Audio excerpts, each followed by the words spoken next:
আদিবাসীদের কণ্ঠস্বর সব আদিবাসীদের একটাই স্বর, ছাত্র যুবর একটাই স্বর।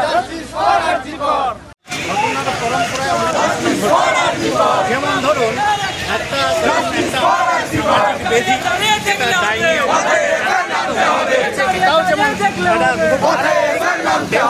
এই ধরনের ষড়যন্ত্র করে একজন ডাক্তার মহিলা, তিনি আমাদের ছাত্রী, যিনি পড়াশোনা করছিলেন, এইভাবে ধর্ষিতা হলেন এবং এটা যেমন শুধু ভারতবর্ষের মানুষ না, শুধু আদিবাসী মানুষ না, প্রত্যেক শ্রেণীর মানুষকে নাড়া দিয়েছে।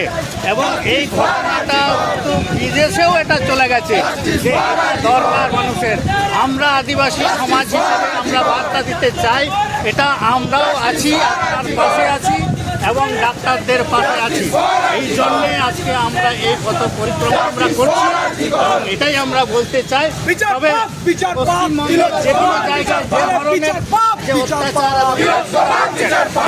মালদা থেকে শুরু করে এখানে দক্ষিণবঙ্গে সব জায়গায় এটা হচ্ছে এবং এটাও যেমন আমাদের এখানে দেখা যাচ্ছে, আপনি দেখতে পাবেন যে আমাদের আর্থিকর ছাড়াও এবং আদিবাসীদের উপর যে অত্যাচার হচ্ছে তার প্রতিবাদেও আমরা এগুলো তো অত মিডিয়ায় আসে না।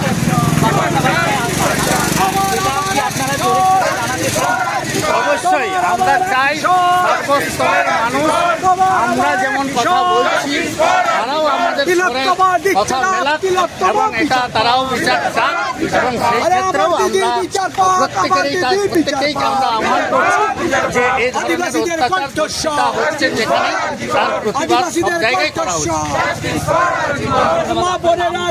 আমার নাম মিলন চন্দ্র টুডু,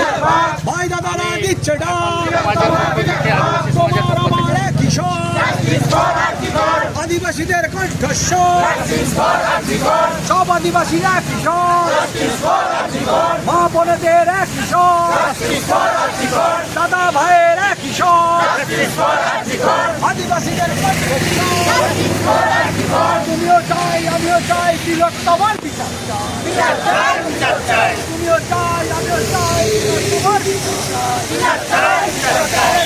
চাই, বিচার চাই আমার দিদির বিচার চাই, আমার দিদির বিচার চাই।